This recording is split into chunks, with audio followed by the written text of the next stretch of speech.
नमस्कार। मैं हूं जल्पा क्षत्रिय और आप देख रहे हो के न्यूज नेशनल। अब आने वाले समय में उत्तर प्रदेश में विधानसभा का चुनाव होना है। अब चुनाव में ऐसा है कि चुनाव से पहले ही मंडल की राजनीति की शुरुआत फिर से हो चुकी है। सारे ही सियासती पक्ष बस उसी पर सियासत करने पर तुले हैं। मंडल की राजनीति जो हम जानते हैं कि काफी सालों से उसका दबदबा रहा उत्तर प्रदेश में। लेकिन प्रश्न है कि क्या अब मंडल की राजनीति चल पाएगी या फिर इससे बढ़कर और कुछ उत्तर प्रदेश में देखने को मिलेगा। तो बस यही हमारा आज का मुद्दा है और इस मुद्दे पर चर्चा करने के लिए हमारे साथ जुड़ चुके हैं राजनीतिक विशेषज्ञ प्रशांत गढ़वी हमारे साथ जुड़ चुके हैं। कांग्रेस की ओर से अशोक पंजाबी हमारे साथ जुड़ चुके हैं और भाजपा की ओर से सावन पंड्या हमारे साथ जुड़ चुके हैं। आप सभी का स्वागत है के न्यूज में। प्रशांत जी, आपसे शुरुआत करेंगे। क्या लगता है यूपी में फिर से लौट रही है मंडल की राजनीति? उत्तर प्रदेश को उत्तम प्रदेश बनाना है कि बदतर प्रदेश करना है? अभी वो क्या करना है और क्या हो चुका है 5-10 साल में, वो उत्तर प्रदेश की जनता बहुत ही अच्छी तरह 2022 में समझा देगी। लेकिन उससे पहले ये मंडल का मंडल, इसका इंसेप्शन भी वहीं से हुआ था, हम सबको पता है। 92, 93 अशोक भाई शायद ज्यादा ही इसको समझा पाएंगे। बट पिछले काफी साल से हिंदुस्तान की राजनीति में एक जो बदलाव आया है कि विकास का नाम दिया है, बट फिर भी इलेक्शन के टाइम पे जातिवाद, धर्मवाद, कहीं भगवावाद, आतंकवाद और भगवान का भी वाद आ जाता है। तो जिस तरीके से उत्तर प्रदेश में ये सब कुछ एक जैसे बोल सकते एक माहौल आ चुका है, जैसे सावन आने वाला है और उसकी तैयारियों में लोग लग जाते हैं, उसी तरह इलेक्शन की तैयारियों में आजकल आप देखिए कि जातिवाद, अभी मंडल की बात जब कर रहे हो और मंडल में आज एक और कि रिजर्वेशन में आज केंद्र ने भी बोल दिया है कि ओबीसी का रिजर्वेशन खुद डिसाइड करेगी। हो सकता है कि कहीं पे नीला है, कहीं पे निशाना।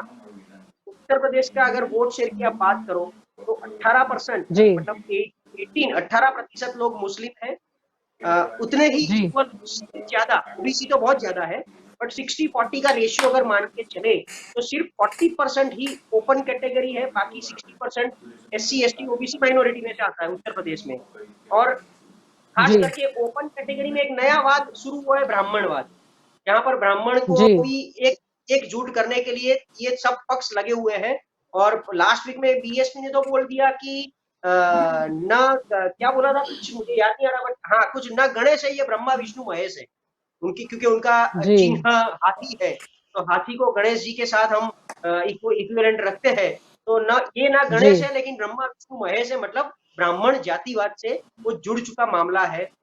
इन बिटवीन मंडल वापिस याद कराया तो अपने ओएसी साहब भी पिछले 1 महीने से यूपी में लगातार किया है, छोटे छोटे पक्ष को मिल रहे हैं और सबका एक गठबंधन का ट्राई किया है, वो राजभर भैया से एसपी जिस पक्ष का नाम है, लोग ने तो एक माहौल बनाया है कि हम 5 साल में 5 मुख्यमंत्री देंगे अलग अलग जाति से। तो ये क्या हो गया, मतलब जाति से राज्य को देखना है, विकास से देखना है, काम से देखना है, कि राज्य के लिए कुछ कर दिखाना है, कि सिर्फ हर एक जाति को खुश रखना है। तो फिर 5 साल के 5 सीएम क्यों देते हो? हर एक जाति का आप लिस्ट डाउन कर लो और सबको 2-2 5-5 महीने 6-6 महीने दे दो ना, सीएम ही बनाने हैं तो इस तरीके से राज्य चलने वाला है नहीं चलने वाला है।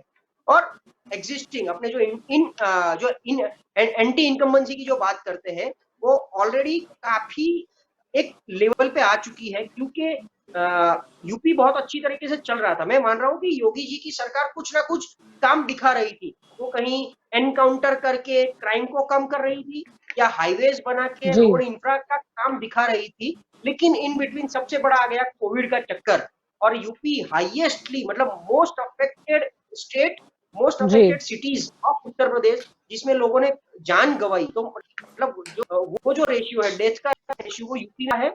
और वहां पर सरकार भी थोड़ी लाचार हो चुकी थी कि जो चाहिए वो नहीं मिल। तो मतलब 22 का जो इलेक्शन होने वाला है वो सीरियसली परफॉर्मेंस बेस्ड है कि भाई सरकार ने साल में क्या परफॉर्मेंस है, जिस तरीके से मोदी जी ने आके कुछ काम हाथ में लिया था वो काम आगे बढ़ने वाला है कि ये 5 साल में बिछड़ी जाति, ये जाति, वो जाति, इन्होंने काफी सारा सफर किया है। उसके बेसिस पे वो जाति बीजेपी के सामने आकर वोटिंग करके कुछ और धमाका करने वाली है। आने वाला समय बताएगा, लेकिन यस, ऑडिट रिपोर्ट मस्ट है, वो कहीं दिख नहीं रहा है। अब देख रहे हैं पिछले 2-3 दिन से बहुत पंचायत चल रही है देश में यूपी को लेकर, लेकिन वो पंचायत में भी ऑडिट रिपोर्ट नहीं मिला है। सिर्फ नाम मिला है कि हमारे पास मोदी साहब है, और इन लोगों के पास अभी विपक्ष एकजुट करने वाली जो बात चल रही है वही चल रहा है, और जातिवाद चल रहा है। कहीं दिख नहीं रहा है कि कौन से लोग इलेक्शन करना चाहते हैं। प्लीज। जी जी सावंत जी, आपकी ओर आना चाहूंगी। क्या लगता है यूपी में ओबीसी की राजनीति जो सामने आई है, और शायद विपक्षी दल ओबीसी वोट में अपना वह जो सहयोग था, जो ओबीसी दल से उन्हें मिलता था, वो कहीं ना कहीं बढ़ाना चाहती है, तो भाजपा के लिए भी ये चुनौती रहेगी, क्योंकि कुछ मुद्दे उठेंगे कि ओबीसी समुदाय के लोग हैं, उनसे की क्या नाराजगी है, उनके क्या मुद्दे हैं, उनके क्या प्रश्न हैं जो हल नहीं हुए। यानी कि भाजपा के लिए ये नया प्रश्न होगा कि उनको इसका हल निकालना होगा।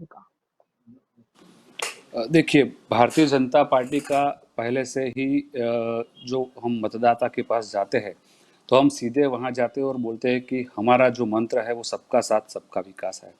तो अब भारतीय जनता पार्टी का कोई भी कार्यकर्ता अगर वोट मांगने जाएगा तो वो विकास के नाम पे जाएगा, और सबका विकास, सबका साथ, तो सबको साथ लेके चलने की जो बात करता है वो भारतीय जनता पार्टी करता है। जी। दूसरी बात, अगर किसी की नाराजगी की आप अगर बात कर रहे हैं, तो इतने बड़े स्टेट के अंदर सबको साथ लेके चलने की बात चल रही है। तो अगर कहीं कोई ऐसा बोल भी रहा है, अगर ऐसा है, हालांकि ऐसा कुछ है नहीं, लेकिन फिर भी अगर कोई ऐसा बोल रहा है कि भाई ये नाराज है या वो नाराज है, तो सबके साथ बात होती है और सबको साथ में लेके चलने की ही बात है। तो हमारा जो पिछले 5 सालों का जो कार्यकाल रहा है, वो कार्यकाल 5 साल के कार्यकाल के अंदर जो सरकार ने काम किए हैं, वो काम को ही प्रोजेक्ट करना है और सबका विकास साथ में लेके जाना है। वो उस पे ही भारतीय जनता पार्टी का फोकस रहेगा। जी, उसके ऊपर ही फोकस रहेगा, या फिर कहीं ना कहीं पता था कि फिर से ये मंडल की राजनीति लौट सकती है, क्योंकि मायावती और अखिलेश का पुराना नाता रहा है उस राजनीति से, इसीलिए शायद ओबीसी समुदाय के लोगों को मंत्रिमंडल में स्थान दिया गया। और उत्तर प्रदेश की बात करें तो वहां की जो लोकल पार्टी वाली अनुप्रिया पटेल है, उसको भी कहीं ना कहीं एक दर्जा मिला। देखिए, भारतीय जनता पार्टी के इंटरनल और जो अलायंस है, तो भारतीय जनता पार्टी अपने अलायंस को भी साथ में लेके चलती है। तो अलायंस को भी ऐसा नहीं है कि अगर हमारा थंपिंग मेजोरिटी वहां पे है तो अलायंस को भूल जाते हैं। तो अलायंस का भी जो कमिटमेंट होता है, तो भारतीय जनता पार्टी अपने अलायंस के साथ जो कमिटमेंट होते हैं वो निभाती है। और दूसरी बात रही कि किसको गवर्नमेंट में लिया गया, किसको स्थान दिया गया, तो भारतीय जनता पार्टी का एक Bharatiya Janata party cadre based party है, तो उसमें सबका एक इवेल्यूशन होता है, और उसके हिसाब से सबके साथ में सबको आगे बढ़ाना है, तो सबको वहां पे चांस मिलता है। ऐसा नहीं है कि परिवारवाद से ऊपर उठ के है भारतीय जनता पार्टी। अच्छा, या फिर जातिगत में एक्सपर्ट है भारतीय जनता पार्टी? भारतीय जनता पार्टी विकास में एक्सपर्ट है। अच्छा, विकास में एक्सपर्ट है। जी, अशोक जी, आपकी ओर आना चाहूंगी। क्या कहना चाहेंगे? यहाँ पर सावंत जी बता रहे थे कि विकास के एजेंडे को लेकर वो आगे जाने वाले हैं। आपको क्या लगता है यूपी में कि मंडल की राजनीति जो सामने विपक्षी जो वहां के दल है वो चल रहे हैं, और शायद सरकार उनसे एक कदम आगे निकली, उन्होंने भी अपनी तैयारी पहले से ही बुलंद कर दी, चाहे वो मंत्रिमंडल में स्थान की बात हो, चाहे अगर आज हम बात करें विपक्ष का भी सपोर्ट मिला है। हालांकि ओबीसी का जो बिल पारित किया गया है, राज्य सरकारों के पास अब अधिकार होगा कि किस जाति को अधिसूचित करना है ओबीसी वर्ग में। क्या लगता है कि यूपी में इसका फायदा बीजेपी कितना लेगी? देखिए मैडम, जहां तक भारतीय जनता पार्टी का सवाल है, तो भारतीय जनता पार्टी ने जिस कोख में से जन्म लिया है, जिस गंगोत्री में से जन्म लिया है, जहां से उसकी शुरुआत हुई है, वहां कमंडल की राजनीति से ही उस बुनियाद का जन्म हुआ है। कमंडल की राजनीति के बिना भारतीय जनता पार्टी भारत के राजनीतिक पटल पर जीवित नहीं रह सकती है। उसकी खुराक कहो, उसकी आत्मा कहो, या उसकी ऑक्सीजन कहो, अल्टीमेटली अंतिम रूप से भारतीय जनता पार्टी को इसके शरण में, कमंडल के शरण में जाना ही पड़ता है, जाना ही पड़ता है। हमारे भारतीय जनता पार्टी के मित्र कह रहे थे सबका साथ सबका विकास, नारा बड़ा अच्छा है, लेकिन व्यवहार में इसका असली चेहरा क्या है? जब सबका साथ बोलते हैं तो साथ सबका लेने की कोशिश तो जरूर करते हैं, लेकिन जब विकास की बात आती है तो विकास सिर्फ 4 जनों का होता है। खुद नरेंद्र भाई प्रधानमंत्री जी, हमारे गृह मंत्री जी, अदानी और अंबानी। ये हिंदुस्तान की राजनीति में, समाज नीति में आप देखिए, ये अर्थनीति में ये चार का ही विकास हो रहा है, बाकी सबका अविकास हो रहा है। सब जो है डिवेल्युएट हो रहे हैं, सब नीचे की गति की तरफ आगे बढ़ रहे हैं। लोगों की पर कैपिटा इनकम खत्म हो रही है, व्यापार खत्म हो रहा है, उद्योग धंधे खत्म हो रहे हैं। इसलिए सबका साथ और सबका विकास एक नारा है। मैं ये पूछना चाहता हूं भारतीय जनता पार्टी के साथी से कि बीच में इन्होंने एक नारा और जोड़ा था, उसको भूल क्यों गए? सबका साथ, सबका विकास और सबका विश्वास की बात करी थी। अब सबका विश्वास तो ये कभी लेते ही नहीं है, ये तो डिवीजन करते हैं, विभाजन करते हैं, बांटने का काम करते हैं। अब ओबीसी के मुद्दे पर आपने जब सवाल पूछा, तो हम जानते हैं कि उत्तर प्रदेश की राजनीति में जिस तरह से योगी साहब जब आए, यानी भारतीय जनता पार्टी के लिए उत्तर प्रदेश प्रथम ग्रास्य मक्षिका बनी। यूपी में, उत्तर प्रदेश में मोदी जी और अमित भाई और भारतीय जनता पार्टी का शीर्ष नेतृत्व संयुक्त रूप से चाहता था कि मौर्य को वहां मुख्यमंत्री बनाया जाए, लेकिन आदित्य ने धमकी दी। योगी साहब ने कहा कि मेरे साथ में 120 एमएलए हैं, अगर आपने मुझे नहीं बनाया तो मैं अलग हट जाऊंगा। अब मोदी जी अच्छी तरह जानते हैं कि वो उनको प्रधानमंत्री का रास्ता जो है वो लखनऊ से होके जाता है। उत्तर प्रदेश में कुछ भी गर्व हो जाए, दुनिया में जो कुछ हो जाए चलेगा, लेकिन उत्तर प्रदेश में तो वही होना चाहिए जो नरेंद्र भाई के हित में होगा। तो वहां पर उन्हें योगी जी को बिठाना पड़ा सत्ता पर। येदियुरप्पा का एग्जाम्पल भी है कि अभी 2022 के चुनाव में योगी जी को चुनाव लड़ने दो, फिर एक बार जीत हासिल हो जाए, फिर तो हमारे ही हाथ में है बागडोर। बिल्कुल बिल्कुल। देखिए अब येदियुरप्पा का क्या हुआ, अब येदियुरप्पा को हटाया क्यों गया? अब ये उत्तराखंड में से रावत जी को हटाया गया, और मैं ये सुन रहा हूं कि गुजरात में से बहुत ज्यादा समय नहीं है, गुजरात में जो आज के मुख्यमंत्री हैं उनका भी येदियुरप्पा जैसा हाल होने वाला है। इस प्रकार से चल रहा है, चुनाव से पहले शायद हो जाएगा, ऐसी हालत चल रही है जो न्यूज यहाँ पे मिल रहे हैं। तो मैं कहना चाहता हूँ कि उत्तर प्रदेश में मनाया जा रहा है। अब उत्तर प्रदेश में जो कुछ है, इसमें आज की स्थिति में है, मैं ये प्रशांत जी ने सही बात कही है, कायदे कानून की बात की और रोड की बात की। तो मैं ये कहना चाहता हूँ, कानून और व्यवस्था की हालत क्या है उत्तर प्रदेश में? लोगों को डराया जा रहा है, लोगों को धमकाया जा रहा है, उनके मकानों को जो है जब्त किया जा रहा है, उनकी संपत्ति को जब्त किया जा रहा है। और आप जो है ये इनकाउंटर के नाम से, इनकाउंटर की राजनीति तो गुजरात में भी चली थी, आज उत्तर प्रदेश के अंदर गुजरात का मॉडल अपनाया जा रहा है। इनकाउंटर की राजनीति यहां चलाकर अपराधियों के बीच में भी कमंडल की राजनीति चलाने का काम हुआ है। और ये जो कुछ हो रहा है, आप किसी को गोलियों से मार के अपराध को खत्म नहीं कर सकते। अपराध का जन्म जो है वो समाज में कई कारणों से होता है, उसमें एक सबसे बड़ा कारण होता है आर्थिक स्थिति, और बहुत से कारण है, लेकिन आर्थिक स्थिति अगर लोगों की खराब होती चली जाती है तो वो अपराध की ओर गति करते हैं। तो अपराधों को अगर रोकना है तो इसके बहुत से और रास्ते, इनकाउंटर रास्ता नहीं है।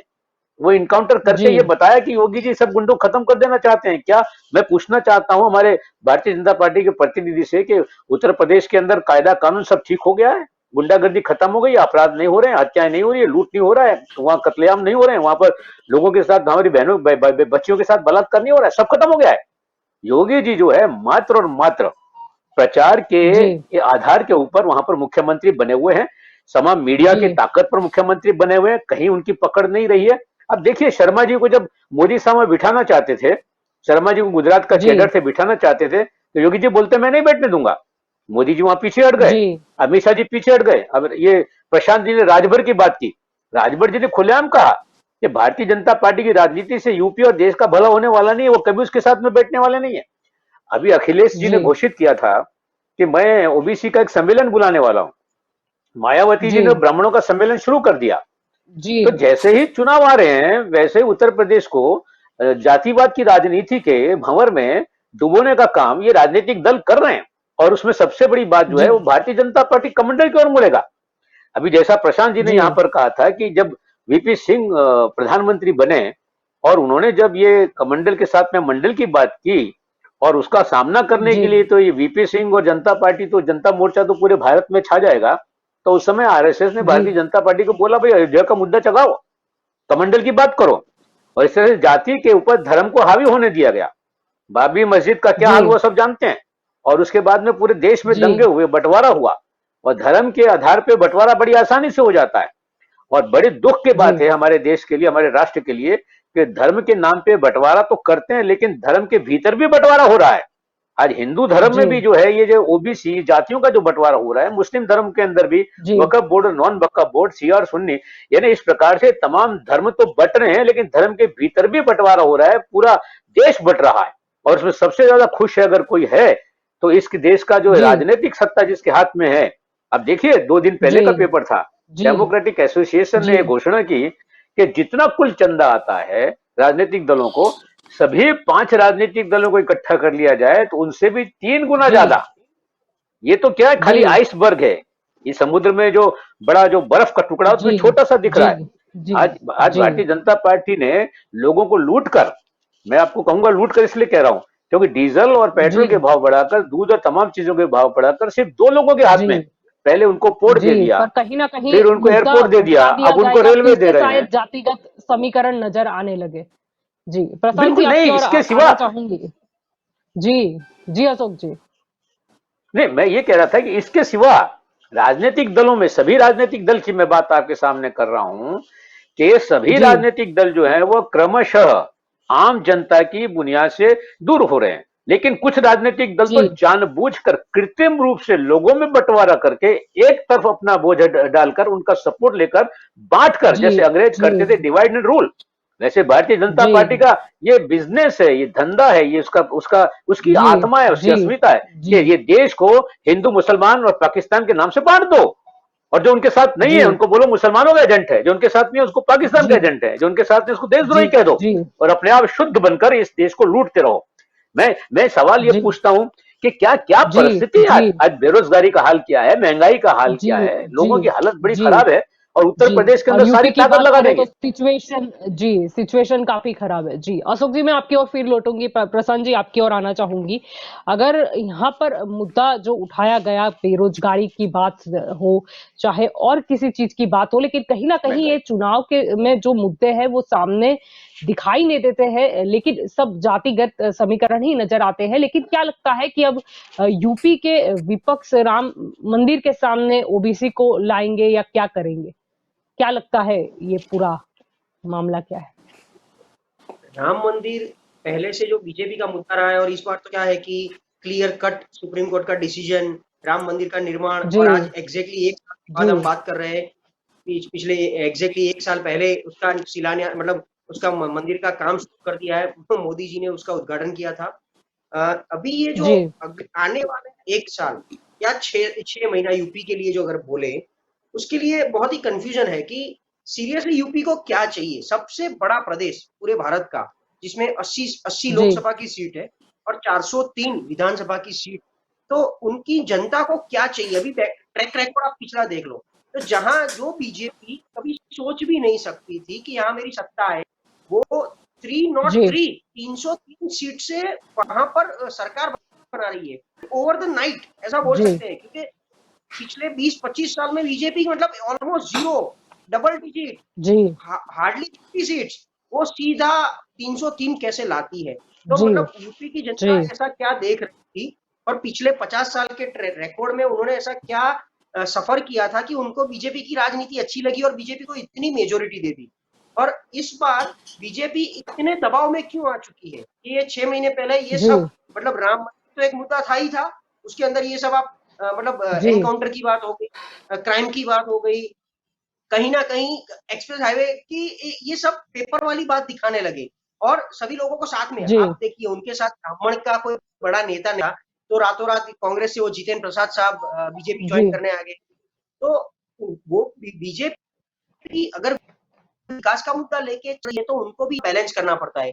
अनुप्रिया पटेल का तो ठीक है, वो तो पहले भी एमओएस थी, इस बार भी एमओएस। जी और आप देखिए कि इतने 2016 का रिजल्ट आप देख लीजिए, तो थर्ड नंबर पे अनुप्रिया पटेल, मतलब इतनी बड़ी यूपी में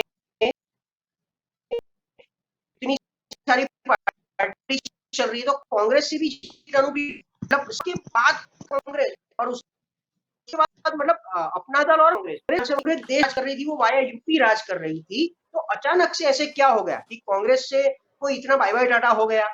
सपा बसपा जी बीएसपी भी उतना टैकल नहीं कर पाई। वहां पर विरोध पक्ष का जी नेता आप देख लीजिए तो सपा का है। जो कांग्रेस ने यूपी बनाया, जो कांग्रेस से यूपी से प्राइम मिनिस्टर मिले जी हैं, जो कांग्रेस के पूरे देश में संगठन यूपी से चल रहा है वो अचानक से जीरो क्यों आ रही है? तो ये पूरा इम्बैलेंस ऐसा इमीडिएटली जी क्यों हो गया? इम्बैलेंस अगर स्लोली होता तो ठीक है कि भी पहले सरकार से गए, विरोध पक्ष में आए, फिर नीचे गिरते गए, ये तो सडनली गिरावट इतना। जी तो यूपी का पॉलिटिक्स समझना बहुत ही मतलब टफ है। और पहली बात कि पूरे देश में सबसे ज्यादा रीजनल पार्टी यूपी में है, वो फिर अपना दल, सपा, बसपा, ये वो, जी राजभर, जी एआईएमआई। तो जी अभी जो अगर जो एआईएमआईएम आ रहा है 2014 के बाद कहीं ना कहीं कटती हुई नजर आई है पार्टियां, और अब शायद बारी डेफिनेटली, मायावती और अखिलेश की है, अगर नहीं संभाला तो। देखिए एक दो चीज आपको, एक दो लॉजिक समझिए पिछले 10 दिन में जो डेवलपमेंट हुए। एक तो जी लास्ट टाइम एसपी और कांग्रेस ने गठबंधन करके इलेक्शन लड़ा था, फिर भी उतना नहीं जम पाए और एसपी ऑपोजिशन लीडर में बैठा। बुआ बबुआ एक बार इकट्ठे हुए 2019 के लिए। अब जी मेरा कुछ फायदा हुआ नहीं तो मैं तुम्हारी बुआ नहीं, इस बार अगेन इलेक्शन अलग से लड़ रहे हैं। जो एआईएमआईएम बीजेपी को इतनी गाली दे रहे हैं, आप देखिए एक वीक पहले राहुल गांधी ने ब्रेकफास्ट मीटिंग बुलाया था लोकसभा के लिए, उसमें एआईएमआईएम जी नहीं आया था। तो वो क्लियर कट दिख रहा है जी कि आप इनडायरेक्टली क्या बीजेपी सपोर्ट कर रहे हो, उनकी बी टीम हो। और एआईएमआईएम वहीं पर क्यों, देश में जाना है तो काफी भी स्टेट है वहां शुरुआत कीजिए, बनाइए, शुरू कीजिए। ऐसा 100 सीट आप अनाउंस कर देते हो, जिस तरीके से अहमदाबाद में भी आप आए थे, गुजरात में भी जी 2022 में शायद गुजरात में भी जी आती है। तो क्या करना चाहता है? और मतलब ना आइडियोलॉजी, ना नेता, ना उनको आपको वो प्रदेश की इतनी जानकारी हम क्या करना जी चाहते हैं। तो ये पॉलिटिक्स समझ में नहीं आता यूपी का। तो एक तरफ बीजेपी, और हर जगह ऐसा क्यों होता है, देश हो कि राज्य हो, एक तरफ बीजेपी और एक तरफ पूरा विपक्ष एक तरफ। और अगर हो भी जी रहा है तो मोदी यूपी में वर्सेस वो ऑल। एक तरफ नहीं दिख रहा है, क्योंकि इस बार सपा बसपा एक साथ आने वाले नहीं है। तो सपा और कांग्रेस, तो ये तीनों अलग अलग बंटवारा कर रहे हैं एक दूसरे का। और वो जो होना चाहिए और उन जन मतलब वो सपा का जा रहा है, सपा को वोट शेयर काटने के लिए एमवाई मतलब जो मुस्लिम यादव फैक्टर है उसको जी काटने के लिए एआईएमआई और जी बसपा का और कांग्रेस का वोट शेयर एक दूसरे को कर रहा है। इस क्लियर कट बेनिफिट जी है, तो करना चाह रहे हैं वो पता नहीं जी है। यूनिस करोड़ की दूसरे के सामने बेनिफिट के लिए तो 1947 से देश आजाद हुआ है, आज 2021 में बैठे, क्योंकि यूपी वहीं का वहीं है। जी कुछ इतना बड़ा प्रदेश, ये तो क्या है कि रीजनली ऊपर जी है, वरना जी प्रसाद जी, आपकी आवाज काफी रुक रुक कर आ रही है, हम ठीक से आपको सुन नहीं पा रहे हैं। प्रशांत जी, आप जरा चेक कर लीजिए। आपकी ओर आना चाहूंगी सावंत जी। यहाँ पर जो पूरी जी बात चल रही है, अब देखा जाए, देखा जाए अगर हम बात करें योगी की, जिस अगर तरीके से हम उसका योगी की बात इमोशन करें तो दूसरा हिंदुत्व का चेहरा माने जाते हैं योगी जी। कहीं ना कहीं मोदी के सामने जो अल्टरनेटिव है वो आरएसएस ने ही खड़ा कर दिया। अब ऐसा है कि शायद योगी को चेहरा नहीं बनाया जाएगा, ऐसी भी बात चल रही थी, लेकिन शायद कुछ सोच के, या फिर बसपा सपा या विपक्षी दल या फिर ये मंडल की राजनीति का सोच के शायद ये फैसला लिया गया कि योगी ही चेहरा रहेंगे। लेकिन हो सकता है कि येदियुरप्पा या दूसरे एग्जाम्पल है उसी के तरीके योगी का इस्तेमाल किया जाए यूपी के इलेक्शन जीतने में, और बाद में शायद चेहरा बदल दिया जाए। क्या ऐसा हो सकता है यूपी में? देखिए, भारतीय जनता पार्टी कभी इस्तेमाल करे और चेहरा बदल ऐसी ऐसी जो राजनीति की जो बात हो रही है वो करती नहीं है। योगी जी का 5 साल जी का आप शासन देखे अच्छा पिछला, तो हम थोड़ा जी पिछले 5 साल की बात करें तो उनकी एक नीति रही थी कि जीरो टॉलरेंस टुवर्ड क्रिमिनल्स। तो एक जो जो कोई भी राज्य होता है जो होता है उसके अंदर जीरो टॉलरेंस टुवर्ड्स क्रिमिनल और टुवर्ड्स जी क्रिमिनलाइजेशन। हाथरस में तो क्या हुआ था वैसे? सुरक्षा की जो बात होती है उसके ऊपर है। तो आप एक बात देख लीजिए कि पिछले 5 साल के अंदर जो क्राइम टोटल इन परसेंटेज आप देखिएगा तो क्राइम्स का टोटल इन परसेंटेज है तो उसमें कितना ग्राफ नीचे आया है। अब दूसरी बात देखिए कि पर कैपिटा इनकम जो थी 5 साल के अंदर, उसमें भी आप देखिए तो यूपी का अब किस तरह से ग्राफ बढ़ रहा है। तीसरी बात मैं बोलता हूँ, आप या पिछले फिर अभी पांच भी साल के अंदर न्यूनतम जो आप अमाउंट मिलनी मुझे चाहिए वो देखिए, कम आप मुझे मुझे मिलती है मुझे बोलने, मजदूरों को। आप मुझे खत्म कर दीजिए, मेरी हाँ बात ठीक है, रख आप बोल लीजिए। लीजिए। जी जी, हाँ बोल हाँ लीजिए, बोल लीजिए। हाँ हाँ। उसके उसके उसके साथ ही आप देखिए जीएसडीपी जो है वो कितना गॉन अप हुआ है पिछले 5 साल के अंदर। ये जो मैं बात बोल रहा हूँ, ये पिछले 5 साल में योगी सरकार के अंदर जो विकास की बात हुई उसकी मैं बात कर रहा हूँ। उसके साथ आप देख लीजिए कि मेट्रो रेल प्रोजेक्ट्स भी स्टार्ट हो चुके, वो हो जाएगा वो कानपुर के अंदर भी। और उसके साथ ही साथ जो यूपी के अंदर दूसरे जो भी विभाग है जहाँ पे मेट्रो की जरूरत है और जहाँ पे विकास होना है वहाँ पे मेट्रो का भी काम चालू होने का हो जाएगा या चालू हो चुका है कहीं कहीं जगह। उसके साथ आप देख लीजिए कि जो स्विफ्टली गवर्नमेंट ने जो काम किया है कोरोना के दरमियान भी, तो डब्ल्यूएचओ ने खुद ने भी उसको एक बार अप्रेस भी किया है कि भाई यूपी सरकार के मॉडल ने जिस तरह से कोरोना के उसको में काम किया है कोरोना काल के अंदर, वो उसको भी एक बार सराह दिया था। उसके बाद आप देख लीजिए कि कोरोना काल के अंदर जो माइग्रेशन का जो इश्यू हुआ था, तो कितने लाख में बोलूंगा कि कितने लाख माइग्रेंट जो लोग जो थे वो यूपी में माइग्रेंट होके गए थे ड्यूरिंग दैट पीरियड।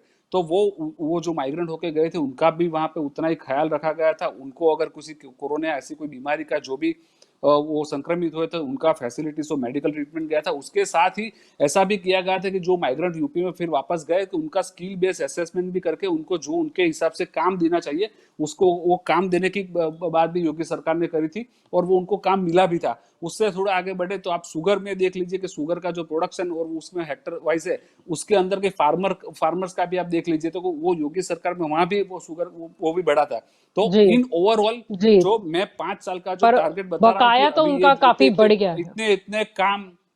इतने जो काम योगी सरकार ने विकास के लिए किए, तो ये इनका एक पूरा रोड मैप है। वो रोड मैप को वो आगे रख के जाएगी और विकास के मुद्दे पर ही अगला इलेक्शन होगा।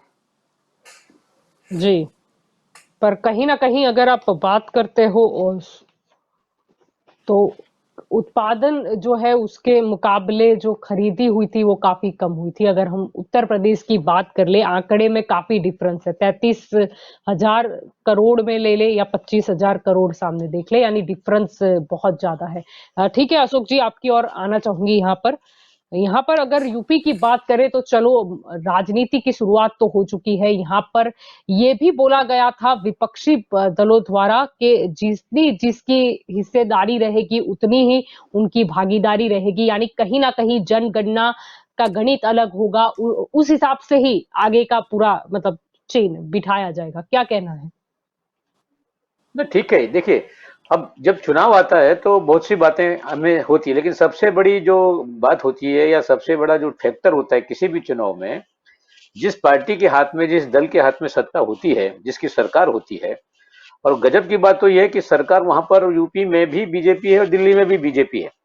अब यूपी जो है वो सबसे बड़ा राज्य है भारत का, और करीबन 22-23 करोड़ के वहाँ उत्तर प्रदेश की पॉपुलेशन है, वहाँ की जनसंख्या है। जी और वहां की स्थिति आज क्या पहुंची है। हमारे भारतीय जनता पार्टी के मित्र बोल रहे थे मेट्रो मेट्रो, अरे मेट्रो की बात करने का तो आपको अधिकार ही नहीं है। अहमदाबाद में 15 साल से मेट्रो, नरेंद्र भाई का बोलते हैं कि ड्रीम प्रोजेक्ट था। 1500 करोड़ रुपए का घोटाला अहमदाबाद गुजरात के मेट्रो में हुआ और अभी तक मेट्रो को कोई ठिकाना ही नहीं है। वो मेट्रो कब बनाएंगे, कैसे बनाएंगे, कुछ पता ही नहीं है। दूसरी बात कर रहे थे प्रवासी मजदूरों की। हमने देखा है कि अचानक लॉकडाउन लगा देने से प्रवासी मजदूर गुजरात और देश के कोने कोने से अपने अपने जब प्रांतों में जा रहे थे, उनके लिए न तो ट्रेन की व्यवस्था थी, न बसों की व्यवस्था थी। अचानक हमारे प्रधानमंत्री जी रात के 8 बजे के बाद में लगा देते हैं, रात को ही लगाते हैं, 12 बजे के बाद में, 12 बजे के बाद में लॉकडाउन डिक्लेयर किया। और साथ में ये भी कहा कि नहीं नहीं, लोगों को है अपने अपनी जगहों पे रहना पड़ेगा, उनको तनख्वाह मिलेगी, हर चीज मिलेगा। कुछ किसी ने कुछ दिया नहीं, और लोगों को जो है जी खाने के लिए पास में पैसे नहीं थे, जाने के लिए कोई रास्ता नहीं था। उत्तर प्रदेश के अंदर भी जब दिल्ली से हजारों लाखों की संख्या में लोग जो है यूपी में अपने अपने गांव जाने पड़े थे, 1200 किलोमीटर पैदल जाना पड़ा था। उनकी कोई व्यवस्था नहीं की थी योगी सरकार ने। और योगी सरकार की बात है जहां तक, वो बिल्कुल फेल गई है। आप देखिए क्या जरूरत जी पड़ी, ओवैसी को क्यों बुलाया जा रहा है, आज ओवैसी को क्यों जी बुलाया जा रहा है, या दूसरा कुछ क्या चल जी रहा है, और ये कमांडर की राजनीति क्यों लाई जा रही है। इसलिए उत्तर प्रदेश जी के अंदर ये सरकार, योगी की सरकार, लोगों को न्याय देने में निष्फल गई है। और ये कोरोना की बात कर रहे थे, WHO की बात कर रहे थे हमारे साथी, अरे यमुना नदी में और गंगा नदी में हजारों लाशें जो है कोरोना की बह रही थी, ऑक्सीजन से लोग मर रहे थे। जो हालत जी गुजरात की थी, जी उससे भी खराब हालत तो उत्तर प्रदेश में थी। और ऐसी हालत के अंदर आप ये कहते हैं कि बहुत अच्छा काम किया है। बनारस जहां से चुनकर आते हैं हमारे देश के प्रधानमंत्री जी, बनारस की हालत क्या है वहां पर? वहां के लोगों के पास रोजगार नहीं है। अभी 3 दिन पहले ही बनारस के अंदर प्रदर्शन किया था जुलाहों ने कि हमारे हमारे कुछ आप मदद कीजिए। तो यूपी में इलेक्शन जीतने के लिए अपना पुराना नुस्खा जी हमेशा से। अब मैं देखिए एक बात शिल्पा जी समझिए, आप ये राम मंदिर की बात आती है जी बार बार, और बड़े जी आश्चर्य की बात यह है कि आज का जो नेतृत्व है भारतीय जनता पार्टी का, नरेंद्र जी और योगी जी ये समझ रहे हैं कि राम मंदिर वो लेकर आए हैं। हकीकत में राम मंदिर के लिए लड़ने वाले जो थे, तोगड़िया जी, प्रवीण तोगड़िया को तो जी कोने में फेंक दिया, कोई जी नाम लेने वाला नहीं है। अशोक सिंघल जी तो है ही नहीं, जी उमा भारती थी वहां पे। जी और हजारों लोग जो जब वहां पे जो है वो गए थे इसके अंदर हिस्सा लेने के लिए, तो उस समय नरेंद्र भाई तो गुजरात में बैठे हुए थे, अमित भाई भी गुजरात में बैठे थे। और वहां पे 92 में बाबरी मस्जिद जो हुआ, ये सारे का सारा किस्सा के बाद जब सुप्रीम कोर्ट का रिपोर्ट आया, तो सुप्रीम कोर्ट जी के रिपोर्ट आने से पहले ये देश के तमाम राजनीतिक दलों ने और सभी ने, यहां तक कि वक्फ बोर्ड ने भी ये कह दिया था कि सुप्रीम कोर्ट जो भी फैसला देगा वो हमको मंजूर होगा। जी सुप्रीम कोर्ट ने फैसला दे दिया, सबने मंजूर रखा। अभी सारे का सारा शहर अपने सर पे बांधने की जो आदत है हमारे देश के प्रधानमंत्री जी को, खुद कुछ नहीं जी करना भाषणबाजी के अलावा, बाकी और कुछ करता है वो अपने ऊपर ले लेना, तो आज राम मंदिर के मुद्दे जी को भी चगाने की कोशिश वहां पे कर रहे हैं।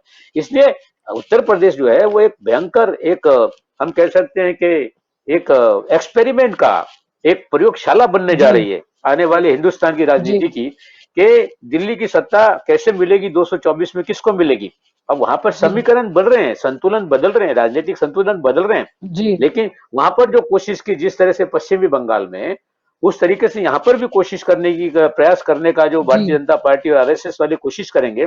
और आश्चर्य की बात यह जी जलपा जी कि उत्तर प्रदेश के इलेक्शन के बारे में भारतीय जनता पार्टी को जितना चिंता नहीं है, जितना दुख नहीं है, उससे ज्यादा चिंता तो आरएसएस के साथियों को। वो वहां सीधा पहुंच जाते हैं, जी सर्वे करते हैं, ये करो वो करो, बीजेपी वाले को बताते हैं कि इसको हटाओ उसको लाओ, ये सब कुछ चल रहा है वहां पे। जी और ऐसी जी हालत के अंदर किसी भी कीमत पर मैं कहना चाहता हूं कि उत्तर प्रदेश में अब की बार योगी सरकार का पुनरावर्तन असंभव होगा। वो नहीं जी जीतने वाले जी हैं। जी जो काम 5 साल से उन्होंने किया जी है, भले आप लोग जो है हमारे भारतीय जनता पार्टी के मित्र खुश होकर बैठे रहें, लेकिन जो हालत है वहां की उत्तर प्रदेश की, अब वहां बाद में क्या जी होने वाला है, मायावती जी क्या करेगी, अखिलेश जी क्या करेंगे, कांग्रेस क्या करेगी जी और पार्टी क्या करेगी, ये साफ आने वाले समय में होगा। लेकिन मैं जो देख रहा हूं उसमें सीधी जी साधी बात यह है कि बंटवारा होगा पूरे उत्तर प्रदेश की जनता में, योगी और नो जी योगी, योगी के साथ जो लोग हैं वो और बाकी उससे अलग। जी और ये जो होगा कमंडल की राजनीति के आसपास में ही, तो पूरा देश जो है एक नमूना जी बनने जा, उत्तर प्रदेश एक नमूना बनने जा रहा है 2024 के चुनाव के बारे में। और इसमें ये देश जी के अंदर जी शक्तिशाली नीतियां, जी प्रगतिशील ताकतें, बिन सांप्रदायिक ताकतें, धर्मनिरपेक्ष ताकतें, निश्चित रूप से वो जरूर जीतेगी। और देश का भविष्य मैं अंधकार में नहीं देख रहा जी हूँ। जी भारतीय जनता पार्टी जी वाले कितना भी प्रयास करें, विकास विकास विकास विकास की बात करें, चुनाव आता है तो कहाँ विकास की बात होती है। अपना गुजरात देख लो, जब भी चुनाव आता है तो यहाँ पर पाकिस्तान आ जाता है, मियां मुशर्रफ आ जाता है, या हिंदू मुसलमान आ जाता है। और वही हालत आज उत्तर जी प्रदेश में होने जा रही है। तो जी अब लोग इस बात को समझ रहे जी हैं। और जहां तक हमारी जी पार्टी का सवाल है, तो जी अब कांग्रेस की पूरी जाति कोशिश से वहां और रहेगी। ज्ञाति से भिन्न होके लोग चुनाव में हिस्सा लेंगे। जी प्रशांत जी, आपकी ओर आना चाहूंगी। यहाँ पर ये जो पूरा मसला था, अगर हम देखें, अगर यूपी के अगर हम लॉजिक को समझने की कोशिश करें, तो ब्राह्मण और मुस्लिम मतों की गिनती लगाए जाए तो अराउंड 40% बैठता है। अब 2000 अगर हम बात करें 7 की, 2012 की या 2017 की, तो 2007 की बात करें तब मायावती को लगता था कि ब्राह्मण उनके साथ में है, मुस्लिम भी शायद उनके साथ में है, इसीलिए वो सत्ता पर आई। 2012 की बात करें तो अखिलेश को भी ये लगता था कि ब्राह्मण हमारे साथ है, मुस्लिम समुदाय भी हमें पसंद करता है, इसीलिए हम आ गए। अगर 2017 की बात करें तो सिचुएशन ऐसी थी कि ब्राह्मण समाज बीजेपी के साथ है, ऐसा उनको लगता था, लेकिन उन्हें मुस्लिम मत नहीं चाहिए थे, क्योंकि वो हिंदुत्व वाली लहर तब यूपी में शायद बहुत ही उभान पर थी। अब शायद इसी के लिए अब ये दौड़ाया गया है कि जिस और मायावती ने कदम उठाया ब्रह्म सम्मेलन का, ब्राह्मणों को अपनी तरफ खींचने का, कहीं मुस्लिम वोट भी अगर वहां पर चले गए तो भाजपा को दिक्कत हो जाएगी, इसलिए शायद ओवैसी की एंट्री हुई और इसीलिए ये जो एकजुट थे। और अगर हम देखें तो ब्राह्मण समाज का भी ऐसा कोई नेता पुराना नहीं रहा, और अगर हम मुस्लिम समाज की भी बात करें तो इतने साल हो गए ऐसा कोई नेता नहीं है। यानी ये समुदाय जो सबसे ज्यादा हाईएस्ट अपना परसेंटेज, अपना फीसदी धराता है वोट में, वो कहीं ना कहीं अभी भी कभी इस दल में जाता है, कभी उस दल की ओर झुकता है, और शायद अब वक्त बताएगा कि आगे 2022 में क्या होगा।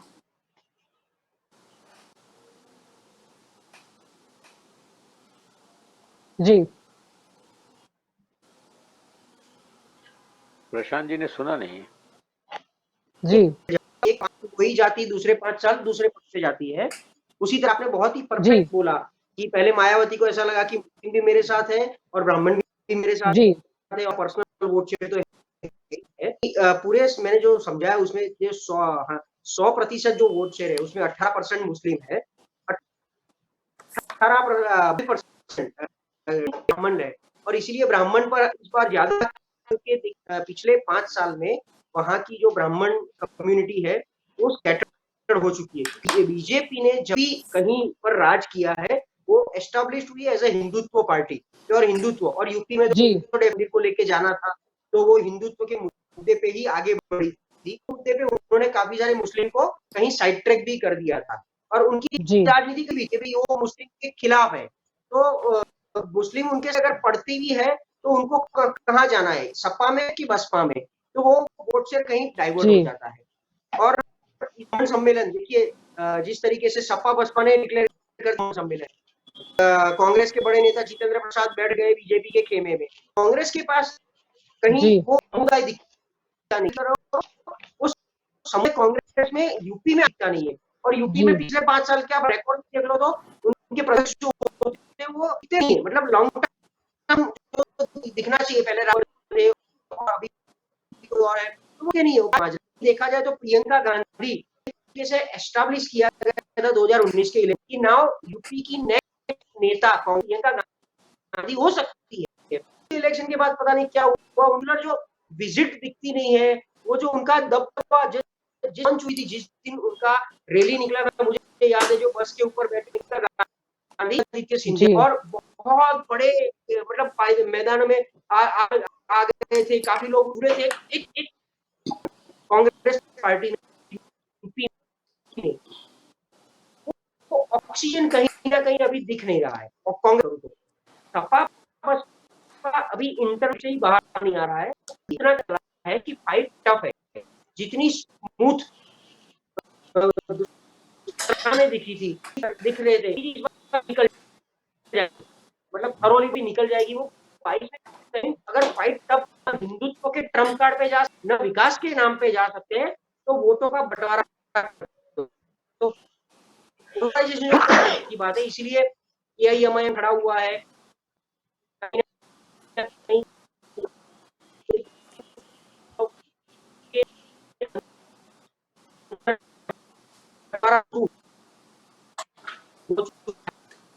है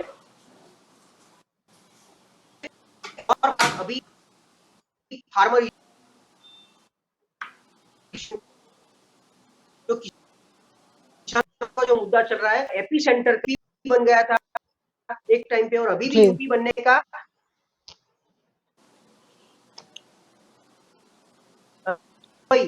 अपना चल हब है। तो जब मुंबई बना, बीजेपी की सरकार कहीं पर, तो मुंबई, दिल्ली, बैंगलोर, ये 3 चल हब है जो मेजर हेडक्वार्टर मुंबई या बैंगलोर में, जी दिल्ली में है। तो देख लो, तो दिल्ली में शीला दीक्षित की सरकार,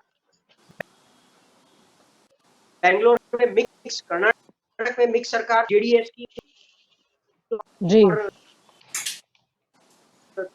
कांग्रेस की सरकार, और मुंबई में कांग्रेस की सरकार। पिछले 7 साल लोकेशन अब नहीं बनी भी, आप देखो तो साणंद स्कैटर्ड में है, गुजरात में बात नहीं करना चाहता हूँ, आज अपना मुद्दा यूपी का है।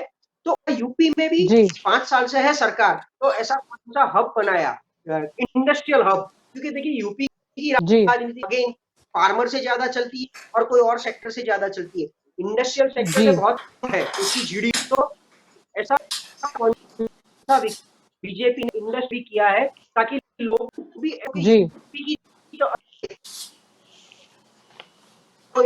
जी क्या बोल रहे हैं, कुछ समझ में नहीं आ रहा है। हमें सरकार से सपोर्ट मिलेगा। जी प्रशांत जी, आपका आवाज काफी रुक रुक कर आ रहा है। तो माउथ पब्लिक आ रहा है कहीं। जी प्रशांत जी, आपका इंडस्ट्रियल हब और कहीं दिख रहा है। प्लीज कंटिन्यू, आप कंटिन्यू करो, कहीं मुझे नेट में इशू आ रहा है। जी प्रशांत जी, आपके शायद नेट में कुछ दिक्कत है, आपका आवाज काफी रुक रुक कर आ रहा है। जी सावन जी, मैं आपकी ओर आना चाहूंगी। यहाँ पर पूरी बात हुई, यहाँ पर मुद्दा ये था कि अगर हम बेरोजगारी की बात करें तो कहीं ना कहीं अभी भी यूपी में बेरोजगारी की जो समस्या है वो तो ऐसे ही है। अगर हम देखें तो कोई कॉर्पोरेट सेक्टर वहां पर फाइनेंस करने को तैयार नहीं है, यानी कि इन्वेस्ट करने को तैयार नहीं है, यानी इंडस्ट्री का उतना ग्रोथ कहीं ना कहीं यूपी में हमें आज भी नजर नहीं आया। क्या कहना चाहोगे? देखिए, मैं एक बात कहना चाहता हूँ कि आप अनएम्प्लॉयमेंट का जो बेरोजगार का जो मुद्दा बोल रही है, तो पिछले 5 साल का जो ग्राफ रहा है उसके हिसाब से मैं बात करूंगा अभी। तो पिछले 5 साल के अंदर अनएम्प्लॉयमेंट में कितना जो कमी आया है, एम्प्लॉयमेंट कितना बढ़ा है, उसका परसेंटेज वाइज आप देख लीजिएगा, आपको पता चलेगा। दूसरी बात, जो आप इन्वेस्टमेंट की बात कर रही है, तो 2018 के आसपास, 2017, 18, 19 के आसपास कितनी सारी बड़ी जो जायंट कंपनीज है उन्होंने यूपी में निवेश करने के लिए कितने सारे एमओयूज किए हैं, और वो आगे अभी एमओयूज को इम्प्लीमेंट करने बढ़ रही है, उसके हिसाब से। जी नाम तो बताइए और अंक तो बताइए, बेरोजगारी का अंक भी बता दीजिए। गुजरात में बहुत एमओयू है। या कहीं ना कहीं बिहार की बराबरी आकर उत्तर प्रदेश रुक गया है, थोड़ा ही पीछे है बिहार तक आने में उत्तर प्रदेश। उत्तर प्रदेश के अंदर जो विकास हो रहा है, मैं उसी की बात कर रहा हूँ। और जो अनएम्प्लॉयमेंट की जो आप बात करें, उसमें जिस तरह से इन्वेस्टमेंट हुआ है, जो बड़ी कंपनियां वहां पे आई है, और उसके साथ बाहरी विदेशी निवेश भी उत्तर प्रदेश के अंदर आया है, तो आपको पता चलेगा कि किस तरह से उत्तर प्रदेश के अंदर एम्प्लॉयमेंट का अरे नाम बताओ, कंपनियों के नाम बताओ, पूछ रहे हैं आपसे। जी कंपनी तो बताइए उत्तर प्रदेश में, हमें तो नजर नहीं आई कोई। कौन कितने लगा रहा है? नाम बताइए, शायद हमारा नॉलेज बढ़ जाए कुछ। अभी आप देख लीजिए, Reliance Jio, Infocomm, Infosys, Tata Consultancy, Adani Power, Paytm, Tata Consultancy, Adani Power, Vivo mobile, Samsung, Oppo, Vivo, ये सब इंडस्ट्री आ रही है, और उनका भाजपा के आने के बाद कौन सी आई यूपी में? भाजपा के बाद आने के बाद कोई आई क्या? नहीं मैं ये एमओयू मैं ये बोल रहा हूँ 2018 के आसपास 5 साल लग गए एमओयू करने में, उसके साथ अभी आगे बढ़। सावन जी 500 साल लग गए, 5 साल लग गए एमओयू करने में, 5 साल अभी एमओयू कर रहे हैं। 2018 की बात चल रही है, शायद आपका वो कनेक्शन में प्रॉब्लम लग रहा है। मैं 2018 की बात कर रहा हूँ। तो लेकिन अभी तक कुछ हुआ नहीं ना, अभी तक यूपी में कहाँ लगा इनका? नहीं, अभी मैंने ये नाम दे दिया, अब आप देख लीजिए कि वहां क्या हुआ है, किस तरह से हुआ है। दूसरी बात, मेरे मित्र जो बोल रहे हैं कि भाजपा में ये नहीं है, भाजपा में वो नहीं है, भाजपा ये कर रही है, भाजपा वो कर रही है, 2014 से चालू कर लीजिए, आप बहुत पीछे जाने की जरूरत नहीं है। 2014 में कांग्रेस कहाँ से कहाँ आई, फिर देख लीजिए यूपी का इलेक्शन हुआ, उसमें 2017 में कहाँ से कहाँ आई, अभी शायद फिगर ढूंढना पड़ेगा। उसके बाद देख लीजिए 2019 की बात करें तो फिर कहाँ से कहाँ आई। यानी कि कुल मिला के यूपी में आज भी मुद्दा वही रहेगा कि कांग्रेस मुक्त उत्तर प्रदेश, यानी यही हुआ। कांग्रेस आज कहाँ पे? कांग्रेस को अपना देखना चाहिए। हमारा काम भी करते रहते हैं। हम इलेक्शन में जाएंगे, जनता के पास जाएंगे, वोट मांगेंगे, और जनता हमारे पर विश्वास रखती है। वोट मांगेंगे और देखेंगे कि विपक्ष किस ओर जा रहा है। विपक्ष अगर मंडल की राजनीति पे आता है, मायावती की बात करे, अखिलेश की बात करे, अगर ओबीसी के प्रति वो जाते हैं तो क्यों ना हम आगे बढ़ जाए। मेरे कांग्रेस के मित्र और एक दाव आगे हम चले। ये देखिए कि एक कांग्रेस के मित्र ये देखिए कि वहां से क्या मिल रहा है। वो अभी ग्राफ में ढूंढना भी पड़ेगा कि कितनी सीट। तो उनकी जो नकारात्मकता की राजनीति है उसको पब्लिक 7 सीट थी वैसे झकारा दे दिया है। अरे कुछ भी करो, चुनाव जीतो, लूटो, जनता को लूटो, और दूसरा काम क्या है? ये भारतीय लूट पार्टी बन गई है जी भारतीय जनता पार्टी। लूटो लोगों को, करो, जीतो। नहीं नहीं, मेरा मुद्दा ये है जी कि यूपी में जब ये चुनाव आ रहा है तो आप कौन से मुद्दे पे चुनाव लड़ना चाहते हैं? कमंडल क्यों ला रहे हो आप लोग भाई? ये तो जवाब दो उसका। और बेरोजगारी का जहां तक सवाल है सावन भाई, मैं बताऊं, उत्तर प्रदेश के अंदर 18% बेरोजगारी है। अभी 3 दिन पहले आंकड़े बाहर आए थे। और यूपी से हजारों लाखों लोग जो है रोजगार के लिए बाहर जाते हैं। अपना अहमदाबाद देख लो ना, गुजरात देख लो, कितने यूपी के लोग यहाँ हैं। बंबई में कितने हैं? आधा बंबई जो है यूपी के साथियों से भरा हुआ है, और रोजगार है ही नहीं। और एमओयू करते हैं तो गुजरात के जी अंदर भी है, जो वाइब्रेंट गुजरात में कितने एमओयू हुए हैं, इसमें 5% ही जो है वो लोगों का यहाँ का पैसा लगता है। 95% सब फॉल्स होता है, झूठा होता है। खाली झूठे प्रचार से आप लंबा समय नहीं चल पाओगे। यूपी में योगी सरकार ने आम जनता को कुछ भी नहीं दिया है। हाँ, हमारी पार्टी कमजोर है, हम दावा नहीं करें यूपी में हम बनाएंगे। जी यूपी में जो भी जी बनेगा, लेकिन योगी नहीं बनेगा, ये हमारी जी कोशिश रहेगी। और उसमें जिस जिस अच्छा प्रकार से, हाँ, जिस प्रकार से कमंडल को आगे लाने की कोशिश कर रहे हैं, ये खतरा है देश के लिए। वो कांग्रेस तो जी, यानी एक कितने कांग्रेस का पुरानी सूत्र पार्टी भी है। यही रहेगा कि भाजपा मुक्त उत्तर प्रदेश। नहीं, बिल्कुल, हम तो ये चाहते हैं कि देश के अंदर भाईचारा बना रहे, यहाँ देश में धर्मनिरपेक्षता जीवित रहे। उसके लिए हमारी पार्टी कुछ भी करने के लिए तैयार है। हमारे 3 नारे हैं, धर्मनिरपेक्षता है, लोकशाही और समाजवाद है। ये तीनों के लिए हम कुछ भी करने को तैयार है। और तीनों के खिलाफ में भारतीय जनता पार्टी का सूत्र है, लोकशाही को हटाओ, तानाशाही लाओ, समाजवाद को हटाओ, पूंजीवादी लाओ। आप देख लिया, आप अदानी अंबानी के हाथ में सारा एयरपोर्ट चला गया। अभी रेलवे भी उनके हाथ में जा रही है, रेलवे भी प्राइवेट हो रही है। लाल किला बेच डाला है, हर चीज बेच रहे हैं एक के बाद एक। अदानी अंबानी और बड़े बड़े पूंजीपतियों को, जमींदारों को सारा जी उनके हाथ में चला जा रहा है। अब कृषि भी उनके जी हाथ में चला गया। 3 कृषि जी कायदे ऐसे बनाए वैसे जिसकी वजह से वैसे किसान और अशोक जी, बदना बर्बाद हो जाएगा। यहाँ पर भाजपा के द्वारा जब स्पष्ट सवाल किया गया है, अगर उत्तर प्रदेश की बात आती है तो ये बार कांग्रेस का मुद्दा क्या रहेगा और कांग्रेस किसके साथ नजर आएगी? कि कांग्रेस धर्मनिरपेक्ष शक्तियों को मदद करेगी, खुद लड़ेगी, लेकिन जहां जहां पर भारतीय जनता पार्टी की पराजय हो सकती है उसकी संपूर्ण कोशिश करेगी। हमें सत्ता मिले या न मिले ये हमारे लिए महत्व की बात नहीं है। आज 135 साल जी पुरानी पार्टी, विचारधारा के ऊपर चलने वाली पार्टी है। सत्ता में पहले भी नहीं थे, आज भी नहीं है। आजादी की लड़ाई जो है 50 साल तक लड़े, उस समय सत्ता दूर दूर तक नहीं थी। अंग्रेजों का हुक्म चल रहा था, उनका दमन चल रहा था। वहां पर मैं भारतीय जनता पार्टी के साथियों को पूछना चाहता हूं, अभी 9 अगस्त को, ये आज के दिन की बात है। आज महात्मा गांधी जी ने ग्वालियर टैंक आजाद मैदान से नारा दिया था, क्विट इंडिया। उस समय पर भारतीय जनता पार्टी के जो सबसे बड़े लोग हैं, जी आरएसएस, किसके साथ थे?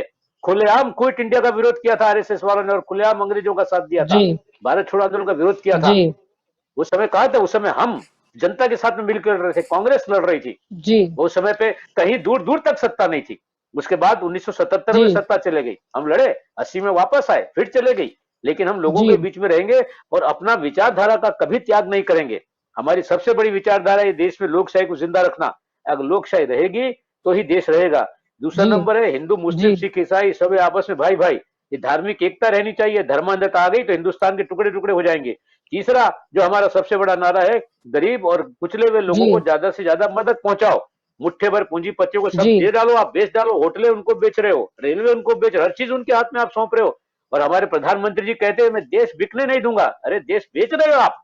हम आरोप लगा रहे हैं आपके माध्यम से, हिंदुस्तान का बेचने का काम ये भारतीय जनता पार्टी कर रही है। ये देश को अंधकार युग में ले जा रही है, ये समझना पड़ेगा इनको। आज नहीं तो कल जनता इसका जवाब देगी। ठीक है, जी आज जनता समझ जी नहीं पा रही है, कल समझेगी, परसों समझेगी। चुनाव में जीतने से आपके पाप धुल नहीं जाते हैं। चुनाव में जीतने के लिए कभी कमंडल आता है तो कभी मंडल आता है, लेकिन आम जनता के जी सवाल को आप लोग हल नहीं कर पा रहे हैं। अगर चुनाव जीतना ही सबसे बड़ा क्राइटेरिया है तो मेरा एक बात कहकर मैं पूरी करूंगा, अगर चुनाव जीतना ही सबसे बड़ा क्राइटेरिया है तो जी 50 साल तक हिंदुस्तान के लोगों ने कांग्रेस को चुनाव में जिताया था। तो 50 साल तक कांग्रेस जी ने सब सही किया था, कुछ भी गलत नहीं किया था। किया था, हमने गलत जरूर किया था, जी बहुत अच्छा भी किया, लेकिन गलत भी हमारे हाथों से हुआ है। लेकिन देश की जनता ने 50 जी साल तक सत्ता सौंपी, और आज अगर आप जीत जाते हो तो जी इसका मतलब है तुम्हारे सारे पाप माफ हो गए, तुम्हारी सारी गलतियां धुल के खत्म हो गई। चुनाव जीतना और बात है, शासन करना और बात है, जी विचारधारा और जी बात है, उसका अमल करना और बात है। और कांग्रेस जी जो चल रही जी है जी वो विचारधारा पे चल रही है। और हमारी सरकार बने या न बने, दिल्ली में बने या न बने, हमारे लिए महत्व की बात नहीं है। हम कभी भी हिंदू मुसलमान सिख ईसाई के अपने सूत्र को छोड़ने वाले नहीं है, भाईचारे के सूत्र को छोड़ने वाले नहीं है। हम कभी भी गरीब कुचले हुए लोगों का साथ छोड़ने वाले नहीं है। और हम कभी भी ये देश के संविधान और बंधारण को हटाकर उसकी जगह पर हिंदू राज लाने की बात करने वाले नहीं है। मैं इनसे पूछता हूँ, हिंदू जी राज की बात करने वाले लोगों से पूछ रहा हूँ, कहाँ है तुम्हारे हिंदू राज में दलितों का स्थान? कहाँ है तुम्हारे हिंदू राज के अंदर गरीबों का स्थान? कहाँ है तुम्हारे हिंदू राज में ओबीसी का स्थान? ये सारी चीजें लोग सोच रहे हैं, ये समझने की कोशिश सबको करनी पड़ेगी। जी जी सावंत जी, आपकी ओर आना चाहूंगी। आखिरी सवाल मेरा आपसे रहेगा। जिस तरीके से हम देख रहे हैं कि एक मॉर्निंग ब्रेकफास्ट मीटिंग हुई थी, सारे विपक्षी दल कुछ पार्टियों को छोड़ के सारे इकट्ठा हुए थे और फिर हमने एक दो देखा को छोड़ के। कि काफी सारे जनता के मुद्दों को भी उन्होंने संसद के वहां पर उठाया। क्या लगता है, प्रदेश की बात करें अगर, लोकसभा चुनाव की जो लाइन है वो तो उत्तर प्रदेश से होके ही गुजरती है, यानी उत्तर प्रदेश जीतना बहुत ही अहम रहेगा। अगर सारे विपक्षी, अगर हम सपा बात करें, बसपा की बात करें, कांग्रेस बात करें, या फिर और भी जो दल है वो इकट्ठा हो गए भाजपा के सामने और उत्तर प्रदेश से कहीं हाथ धोना पड़ा, तो क्या होगा?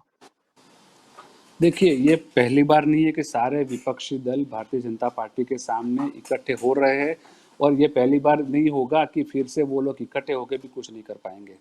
भारतीय जनता पार्टी अपने कार्य पे आधारित पर, अपने विकास की जो राजनीति है उसके आधार पर पब्लिक के बीच में जाती है और उसके आधार पे ही पब्लिक से वोट मांगती है।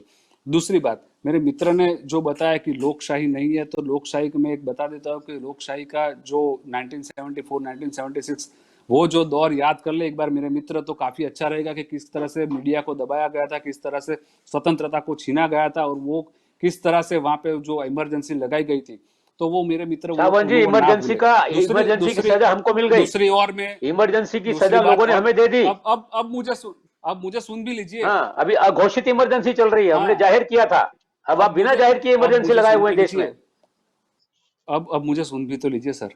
और अब आप देखिए कि 2014 में क्या हुआ, कांग्रेस का कौन सा नारा था, कौन सा वो पॉलिसी था, पता नहीं है। 2014 के बाद आई, 2017 में यूपी में इलेक्शन आए, फिर से कांग्रेस ढूंढने फिर भी नहीं मिली। उसके बाद 2019 आए, फिर से वो एक्टिव हुए, फिर कुछ नहीं हुआ। तो इलेक्शन का टाइम होता है तो गठबंधन होता है, एक्टिव होता है, इलेक्शन के जी बाद 5 साल सो जाने का होता है। और जो दौर तो तुम रहा, क्या करते तो थे, आप क्या करते थे? भारतीय जनता पार्टी का हर एक कार्यकर्ता कमिटेड रहता है। इलेक्शन कल आए, इलेक्शन आज आए, भारतीय जनता पार्टी का कार्यकर इलेक्शन के लिए तैयार रहता है। और जो सावन जी, पब्लिक की जो मैं डिमांड आपको होती कह है रहा उस हूं, हिसाब पब्लिक। आपका दीपक था, दीपक कहाँ आप चला मुझे गया? सुन लीजिए। आप नहीं नहीं, आप आप जब मुझे सुन आप लीजिए। दीपक को नहीं, मैं बुझाकर जनता इसमें पार्टी में इंटरफियर चले नहीं। गए। सर मैंने इंटरफियर नहीं किया था, तो आप भी जी मत करिए। ठीक है, ठीक है सावंत जी, ठीक है सावंत जी, अपनी बात कंप्लीट कीजिए, समय का थोड़ा अभाव है। जी बोलिए। जी। और एक बात गुजरात की भी मेरे मित्र ने उसको उसको उल्लेख किया था कि गुजरात में ये है, वो गुजरात में है। तो गुजरात के अंदर पिछले 25 सालों से किस तरह प्रजा का विश्वास हमें मिल रहा है, तो वो प्रजा का विश्वास जो है वो हमारा जो कार्य है वो देख के मिल रहा है। प्रजा सब समझ रही है, ठीक है, जनता को चलो सब गुजरात पता को है, छोड़ दो, सब यूपी की देख के बात हमें करिए। वोट मिलते यूपी हैं। में 5 साल ही हुए हैं, और 5 साल आना है या नहीं आना है, और आगे की रणनीति क्या रहेगी, मुद्दा क्या रहेगा भारतीय जनता पार्टी का? भारतीय जनता पार्टी का मुद्दा हमेशा विकास का रहा है। जी जी, यानी विकास पे ही अब आगे यूपी में बात होगी। चाहे ठीक है, जातिगत समीकरण तो होते रहते हैं, वो तो चलता रहता है, लेकिन विकास का टाइटल रहेगा। तो आप सभी इस चर्चा में मेरे साथ जुड़े, इसीलिए आप सभी का शुक्रिया। तो दंगल देश का में आज का हमारा मुद्दा था कि क्या यूपी में फिर से मंडल की राजनीति लौट आई है। हम देखते हैं कि जिस तरीके से मायावती ने बात की दलितों के हक की, जिस तरीके से अखिलेश यादव भी बात कर रहे थे, अब प्रश्न ये है कि भाजपा तो बैठे रहने वालों में से नहीं है। अगर आज की बात करें तो ओबीसी बिल, यानी कि राज्यों को अब अधिकार दिया गया है, वो जिसमें विपक्ष ने भी समर्थन दिया, वो आज पारित हो चुका है। यानी राज्य सरकार के पास वो पावर रहेगा कि ओबीसी वर्ग है उसमें कौन सी जाति को अधिसूचित करना है। अब ये किसी जाति के विकास के लिए हो तो बहुत अच्छी बात है, नहीं कि चुनाव में परिणामों में विकास के लिए इसका इस्तेमाल किया जाए, क्योंकि उत्तर प्रदेश में भी आने वाले समय में इलेक्शन आ रहे हैं। गुजरात की बात करें, गुजरात में भी इलेक्शन आ रहे हैं, और कई समुदाय पहले से ही ओबीसी वर्ग का दर्जा पाने के लिए कसमसस कर रहे हैं। तो कहीं ना कहीं ये जो बिल लाया गया है उसका जो लाइन है वो कहीं ना कहीं चुनाव से ना जुड़ जाए। दूसरा मसला ये भी है कि सामने की सारे विपक्ष अगर एकजुट हो गए उत्तर प्रदेश में, तो भाजपा के लिए ये बहुत ही मुश्किल होगा, क्योंकि यूपी बचा तो आगे जाके शायद केंद्र बच पाएगा। तो दंगल देश का में अभी बस इतना ही। ज्यादा जानकारी के लिए आप जुड़े रहे के न्यूज के साथ। नमस्कार।